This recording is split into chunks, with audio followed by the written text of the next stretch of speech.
Hello, welcome to maths approach. देखिए guys, आज हम फिर से आ गए हैं एकदम नहा धो के। आप लोग तैयार हैं? चलिए स्टार्ट कर लेते हैं। आज नंबर सिस्टम का एक नेक्स्ट टॉपिक। आपको हम एक टॉपिक पढ़ा दिए नंबर सिस्टम का, number of zero from last, अंतिम से जीरो की संख्या। या फिर एग्जाम में पूछता है दाईं ओर से जीरो की संख्या क्या होगा। हमने सारा टाइप क्वेश्चन किया। हमने सिंपल क्वेश्चन किया, प्लस पर जो क्वेश्चन था वो किया, माइनस मल्टीप्लाई पर क्वेश्चन किया, फैक्टोरियल बेस्ड जो क्वेश्चन बनता था ये किया, पावर पर जो क्वेश्चन बना ये किया। ठीक उसी प्रकार से टाइप बाय टाइप हम देखेंगे इस रिमाइंडर थ्योरम में। रिमाइंडर थ्योरम हम पढ़ेंगे और ये आप हमेशा याद रखेंगे कि रिमाइंडर थ्योरम का जो क्वेश्चन होता है, जो आप नंबर ऑफ जीरो क्वेश्चन पढ़े हुए थे, इससे ज़्यादा क्वेश्चन इससे टॉपिक से पूछा जाता है नंबर सिस्टम में। तो आपको ये चैप्टर ध्यान से पढ़ना चाहिए। इस टॉपिक में हम बिल्कुल टाइप बाय टाइप आपको हम पढ़ाने वाले हैं। तो चलिए सबसे पहले वक्त के साथ जीना सीख लीजिए और आ जाइए रिमाइंडर थ्योरम पर। सबसे पहले जानते हैं, ये रिमाइंडर थ्योरम को जानने से पहले आपको भाग का एक कंसेप्ट जानना पड़ेगा, जो आप बच्चे से पढ़ते आ रहे हैं। शायद ये आप 2 क्लास में पढ़ लिए होंगे। देखिए इसमें होता है, ये होता है भाज। ये क्या होता है? भाज। और ये होता है जिससे हम भाग लगाते हैं, उसको बोलते हैं भाजक। क्या बोलते हैं उसको? भाजक। और जो मेरा आता है यहाँ पर भाग लगाने के बाद, उसको बोलते हैं भागफल। और जो कुछ बच जाता है ये होता है आपका शेष, या फिर कह सकते हैं शेषफल, रिमाइंडर। इंग्लिश में इसको बोलते हैं डिवाइजर, इसको बोलते हैं डिविडेंड, और इसको बोलते हैं कोशेंट, और इसको बोलते हैं रिमाइंडर। ठीक है गाइज, तो आपको ये बात तो आप अच्छी तरह से जानते होंगे। बस यही है। देखिए अब क्वेश्चन कैसे पूछता है एग्जाम में, इस पर कुछ बात हम करेंगे, लेकिन उससे बात करने से पहले उसका कुछ कंसेप्ट जानिए कि भाज बराबर क्या होता है। भाजक गुने भागफल, इसमें जोड़ देते हैं शेषफल। ठीक है, ये हुआ। और एक बात और आप याद रख सकते हैं, क्या कि ये भाजक जो होता है, ये भाजक शेषफल से हमेशा क्या होता है? बड़ा होगा। कहने का मतलब ये हुआ कि रिमाइंडर जो होगा आपका, reminder is always less than क्या होगा? आपका डिवाइजर।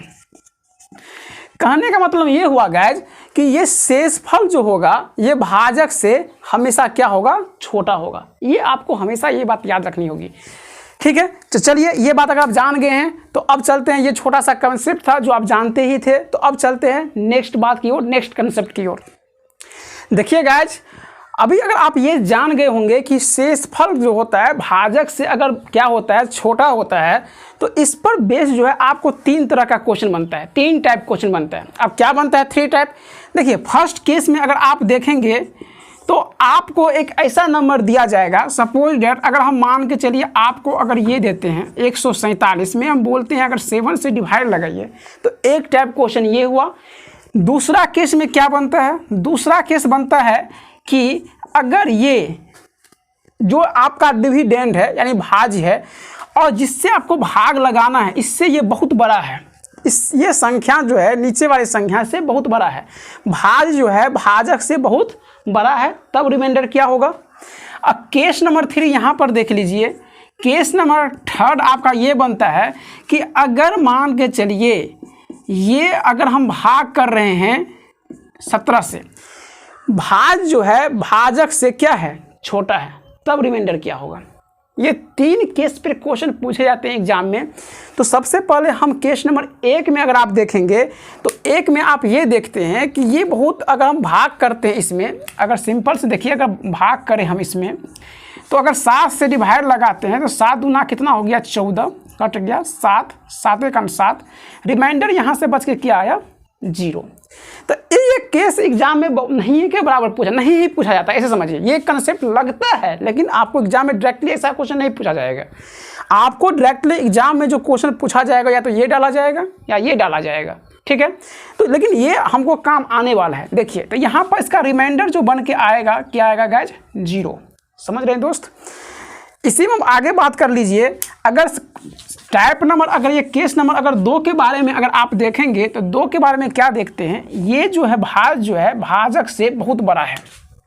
तो अगर आप यहाँ पर भाग करते हैं 147 में अगर 8 से भाग करते हैं तो ये कितना बचता है, 1 से लगाइए कितना हो गया 6, ये लगाइए 64, कितना बच गया 3। तो क्या आप एग्जाम में ऐसे करेंगे? जी नहीं, ऐसे नहीं करना है।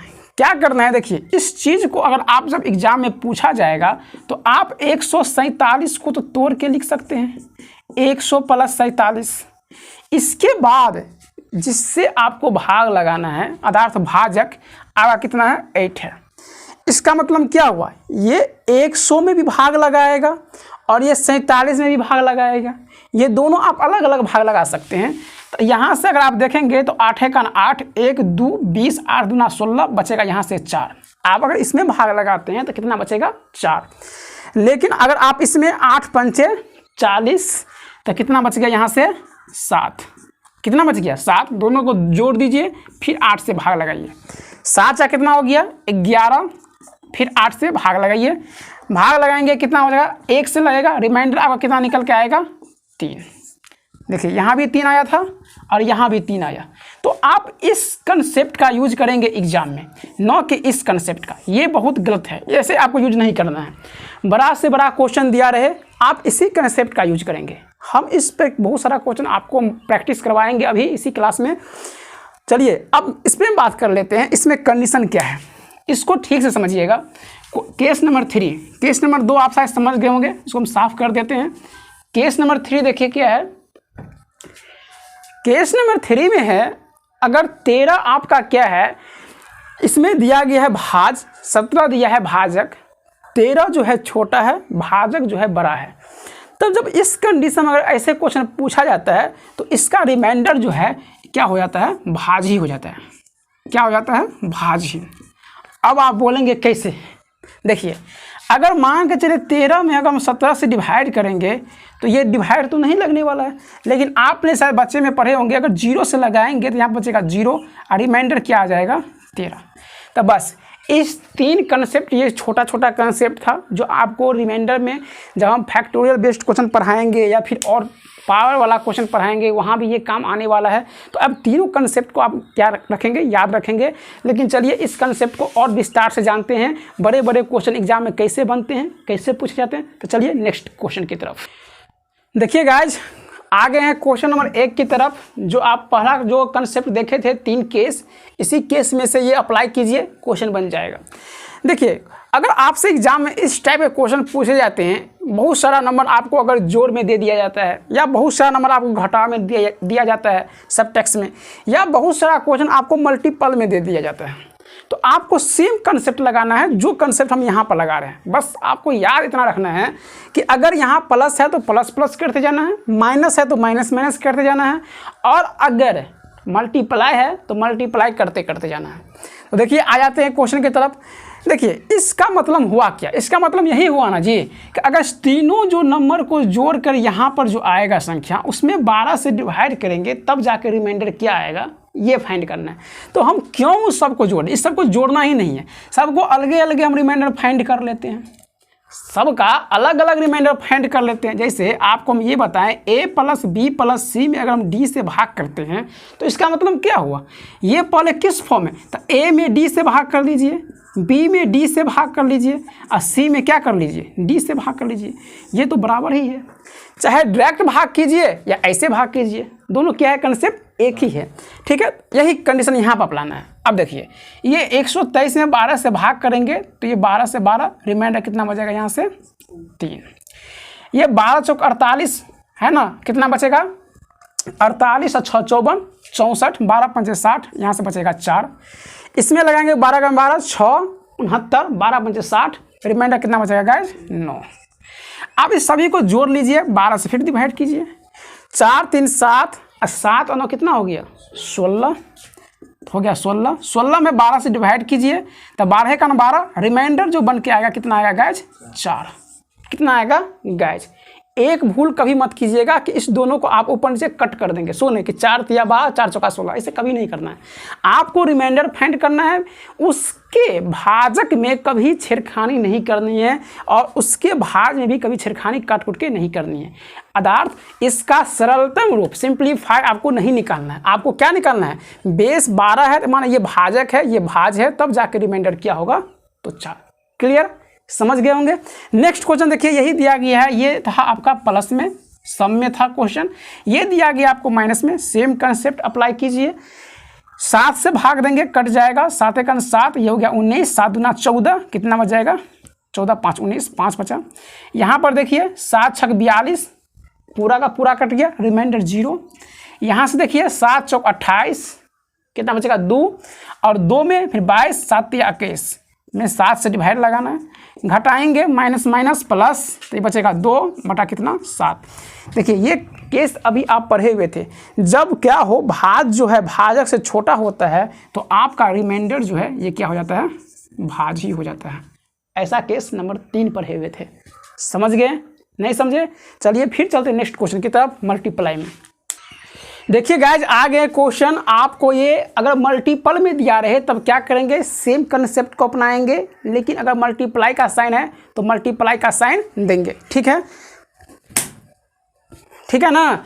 अब देखिए क्वेश्चन, 17 से भाग करते हैं, 17 पंचे 85, कितना बच गया 15, है ना, 151, 17 8 136, 151 में से 136 घटाएंगे, कितना बचेगा 15। ठीक है, 151 में से 36 घटाएंगे, कितना बचेगा 15। गुना है तो गुना दीजिए, 17 दूना 34, है ना, कितना बच गया 34 11, 17 7 119, पूरा का पूरा क्या हो गया कैंसिल आउट। क्वेश्चन हो गया आप यही समाप्त, क्वेश्चन हो गया यही समाप्त। इससे आगे आपको नहीं बढ़ना है, इससे आगे आपको नहीं बढ़ना है। अब ये देखना है कि अगर हम यहाँ पर डिवाइड कर रहे हैं तो 17 दूना 34, यहाँ पर बचा शेष फल 11, 119 हो गया। और 119 जो है ये 17 का क्या है, इंडिविजुअल है। 17 को क्या, 17 से पूरा पूरा क्या आता है, कट जाता है। 119 जो है 17 का मल्टीपल है। इसका मतलब ये हुआ कि अगर इसमें से कोई भी संख्या का 17 का मल्टीपल निकल जाए तो रिमाइंडर क्या, ये पूरा का पूरा संख्या गुना करेंगे तो कट जाएगा, तो हमारा रिमाइंडर यहाँ से क्या आ जाएगा 0, क्या आ जाएगा 0। बहुत अच्छा क्वेश्चन था गाइज। चलिए अब चलते हैं, आपको नेक्स्ट केस की तरफ चले जाते हैं और आपको अगला कंसेप्ट बताने वाले हैं हम कि जब अगर डिवाइडर हो, भाजक हो, सबका सेम सेम हो, तब क्या करेंगे, डिविडेंड अलग हो। चलिए चलते हैं नेक्स्ट क्वेश्चन। देखिए गाइज क्वेश्चन कैसे पूछा जाता है एग्जाम में आपसे इस टाइप का क्वेश्चन पूछा जाएगा कि मान के चलिए अगर n जो है, ठीक है, n में भाग लगाना है d से, तो सपोज डेट मान लीजिए रिमाइंडर आपका आ रहा है 3, क्या आ रहा है 3 आ रहा है। क्वेश्चन को ठीक समझिएगा ये टाइप, ठीक ना। n में अगर आप d से डिवाइड लगाते हैं तो रिमाइंडर क्या बन के आता है 3 बन के आता है। अगर आपसे क्वेश्चन पूछ ले कि बताओ 5 n में अगर हम इसी d से, ये d में कोई छेड़खानी नहीं किया गया, अर्थात भाजक में कोई छेड़खानी नहीं किया गया है, छेड़खानी किया गया है भाज के साथ, तब जाके रिमाइंडर क्या होगा आपको ये बताना है। ठीक है, देखिए अगर इस क्वेश्चन को जानना चाहेंगे तो इस सेकेंड का क्वेश्चन है, अगर यहाँ से अगर भाजक में कोई चेंज नहीं हो रहा है, सिर्फ भाज में चेंज हो रहा है, तो हम देखेंगे भाज में कितना से चेंजिंग किया जा रहा है। तो इसका भी 5 गुना है, तो आप ही रिमाइंडर का क्या कर दीजिए 5 गुना, क्या कर दीजिए 5 गुना।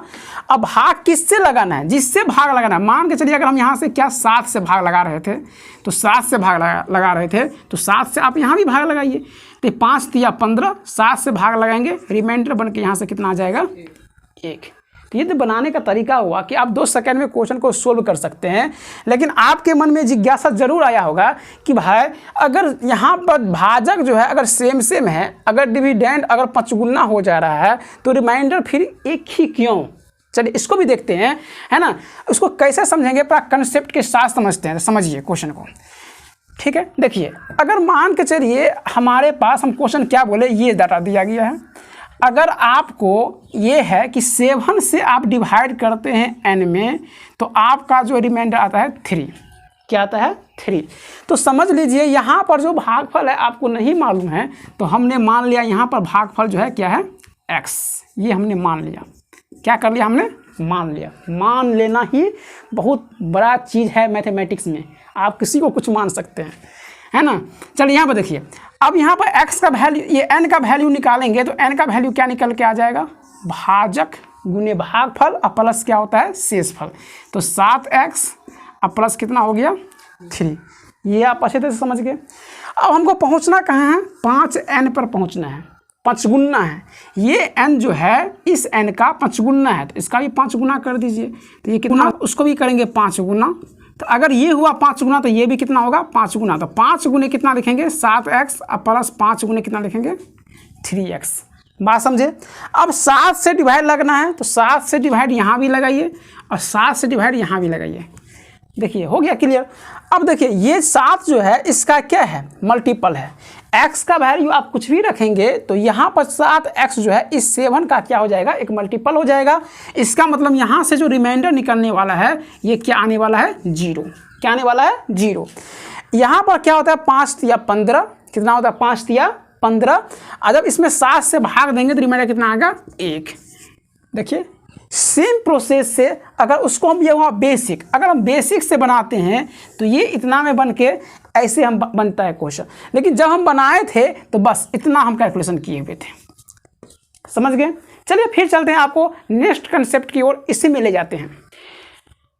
देखिए गाइज आ गए फिर नेक्स्ट क्वेश्चन की तरफ आपके स्क्रीन पर।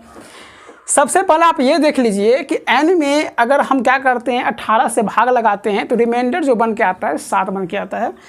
तो हम 5n² प्लस 11 में अगर 18 से डिवाइड करेंगे रिमाइंडर क्या होगा। तो अब तो प्रूफ करने की जरूरत नहीं है। जैसे पिछले क्वेश्चन हमने क्या कहा था, बेसिक से बताया था, अगर आप देखेंगे तो सेम प्रोसेस से यहाँ बन जाएगा। क्योंकि यहाँ पर हम डिवाइडर में जो है डिवीजन में जो है भाजक में हम कोई क्या किए हैं, छेड़खानी नहीं किए हैं, ठीक है। तो अब जो प्रोसेस देखिए, अगर जो प्रोसेस डिविडेंड यानी भाज्य के साथ हो रहा है वही आपको प्रोसेस अपनाना है रिमाइंडर के साथ, समझ रहे गाइस। देखिए यहाँ पर रिमाइंडर कितना है 7। अब यहाँ पर रिमाइंडर क्या हो रहा है स्क्वायर, तो आप भी कर लीजिए स्क्वायर। और साथ में हो रहा है 5 गुना, तो आप भी क्या कर लीजिए 5 गुना, समझ रहे हैं। इसके बाद देखिए अगर इसमें प्लस 11 हो रहा है तो आप भी क्या कर लीजिए प्लस 11 और डिवाइड कर दीजिए प्लस 11।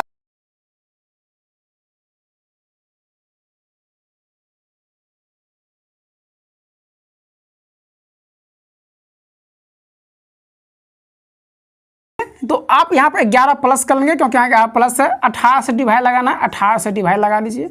अब देखिए क्या होता है 7 7 49। देखिए 49 में अगर 18 से भाग लगाते हैं तो 18 दूना 36। देखिए यहाँ से तो रिमाइंडर बन जाएगा 5 आएगा। ये 18 दूना 36, 36 तो 49 कितना, तो इधर हो गया आपको 4 9 13, तो क्या बचेगा रिमाइंडर 13 और प्लस 11/8, समझ गए।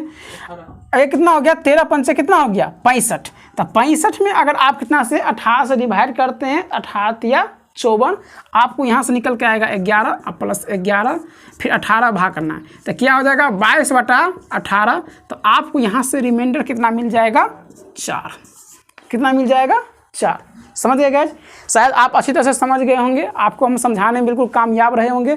आप इसका बेसिक कैसे बनता है अगर बेसिक बनाना चाहेंगे तो आप फिर लंबा प्रोसेस हो जाएगा, ठीक है। तो आप पिछले वाले वीडियो में जो पिछला क्वेश्चन इसी वीडियो में जो आपको पिछला क्वेश्चन हमने बताया था उसमें देखिए बेसिक कैसे बनाया है। सेम प्रोसेस अगर यहाँ पर अपनाएंगे तो आपका फिर भी रिमाइंडर कितना आएगा 4 ही होगा। चलिए चलते हैं फिर नेक्स्ट कंसेप्ट की तरफ। ये कंसेप्ट नंबर आपका 2 था, कंसेप्ट नंबर 3 की तरफ। देखिए गाइस ये आपका एक अलग कंसेप्ट है। ये कंसेप्ट है कि अगर भाजक जो है क्या है अलग अलग है, डिफरेंट है, और डिविडेंड के साथ भी हमने छेड़खानी किया है, भाजक के भी साथ किया है। अगर इस टाइप का क्वेश्चन रहेगा तो फिर कैसे बनाएंगे, चलिए डिस्कस कर लेते हैं। देखिए n में अगर आप 24 से भाग करते हैं तो रिमाइंडर बन के आता है आपका 15। वही क्वेश्चन कर रहा है आपका कि अगर इस n को 5 गुना करके ये आपका भाजक भी चेंज कर दिया 8, तब रिमाइंडर क्या होगा। देखिए आपको यहाँ पर एक चीज़ चेक करना पड़ेगा, भाजक से भाजक का कंपेयर कीजिए। देखिए ये 24 जो है 8 का ही क्या है एक मल्टीपल है, क्या कहें हम, 24 जो है ये 8 का ही एक मल्टीपल है और इसको ये क्या कर देता है आसानी से, ये 8 से जो है डिविजुअल है। तो आप जो छेड़खानी इसके साथ किए हैं वही रिमाइंडर के साथ करना है और आपको यहाँ से क्या कर लेना है, आंसर फाइंड कर लेना है। तो देखिए ये 15 है और ये 5 गुना है, तो आप भी क्या कर दीजिए 5 गुना कर दीजिए और डिवाइड करना है 8 से, तो 8 से डिवाइड कीजिए, 15 पचे कितना हो जाएगा 75 में 8 से कीजिए तो 9 8 72, यहाँ से रिमाइंडर जो बन के आ जाएगा वह कितना आ जाएगा 3 और आपका आंसर यहाँ से कितना हो जाएगा 3। समझ गए गाइस। ऐसा हमने क्यों किया, तो यहाँ पर जो है भाजक अलग अलग था लेकिन ये जो था इसका ही एक क्या था फैक्टर था। 8 जो है 24 का ही एक फैक्टर है, या ऐसे कह सकते हैं 24 जो है 8 का ये क्या है मल्टीपल है, तो इसीलिए हमने ऐसा किया और ये क्वेश्चन आपका बन गया। लेकिन अगर इस क्वेश्चन में बात किया जाए तो ये देखिए n में 24 से भाग करना है, रिमाइंडर 15, सेम क्वेश्चन हम ले लिए हैं, इसका 5 गुना किए हैं, 19 से भाग किए हैं। तो यहाँ पर आप देख रहे हैं ये जो 24 है तो 24 जो है 19 जो है दोनों में कोई क्या है रिलेशन नहीं है, कोई रिलेशन नहीं है। तो इसका जो आप आंसर अगर लाएंगे तो क्या लाएंगे, कांट डिटरमाइन, क्या लाएंगे कांट डिटरमाइन। चलिए इसको प्रूव करने का आपको प्रयास करते हैं। सबसे पहले ये देखिए अगर आप यहाँ से n का वैल्यू लाएंगे तो क्या होगा, अगर भागफल को हम x मान लें तो ये हो जाएगा 24x प्लस कितना हो जाएगा 15। समझ रहे हैं, ये भी लिखना पड़ेगा। अरे भाई समझे नहीं, अगर n आपका क्या है भाज है, 24 से आप क्या करते हैं भाग लगाते हैं तो आपका क्या आता है शेषफल, तो इसको हम x मान लिए, तो इसको x मान लिए तो n बराबर क्या हो जाएगा 24x प्लस 15, वही तो हमने लिखा, ये हमने भागफल मान लिया। ठीक है, चलिए इसी में देखेंगे, फिर आगे बढ़ जाइए। आपको पहुंचना कहाँ तक है, आपको पहुंचना है ये 5n तक पहुंचना है। कहाँ तक पहुंचना है 5n तक, इसमें 5 गुना करेंगे तो 5n कर लीजिए, इसको भी 5 गुना करेंगे तो ये कितना हो जाएगा 5 गुने 24x और प्लस 5 गुने कितना हो जाएगा 15। No problem. अब क्या करना है 19 से डिवाइड करना है, 19 से अगर इधर डिवाइड करेंगे 19 से इधर भी डिवाइड कीजिए। अब आप गौर से देखिए क्या ये जो है 24 और 5 और यहाँ x का वैल्यू हम क्या रखते हैं तब तो जाके ये जो है इसको क्या कर देगा काट देगा। तो हमको ये मालूम नहीं है कि x का वैल्यू क्या हम रखें। अगर आप बोलेंगे तो x का वैल्यू हम 19 के मल्टीपल में रख सकते हैं, तो 19 के मल्टीपल में कटेगा। तो ये तो कोई एक ऑथेंटिक बात नहीं हुई कि भाई ये जरूरी नहीं है कि अगर ये भाग है ये n है, यहाँ पर जो भी संख्या है 24 से भाग कर रहे हैं और 15 शेषफल आ रहा है, तो जरूरी नहीं यहाँ पर सिर्फ 19 ही होगा भाई, यहाँ पर तो 1 भी हो सकता है, यहाँ पर 2 भी हो सकता है, 3 भी हो सकता है, संख्या तो बहुत अनगिनत हो सकते हैं। तो इसीलिए इसका आंसर जो हो जाएगा क्या हो जाएगा कांट बी डिटरमाइन, क्योंकि यहाँ से हम ये चीज़ फाइंड नहीं कर पा रहे हैं कि यहाँ पर इसका वैल्यू क्या रखें। बात समझ गए गाइस, बहुत अच्छा क्वेश्चन बनता है आपको एग्जाम में।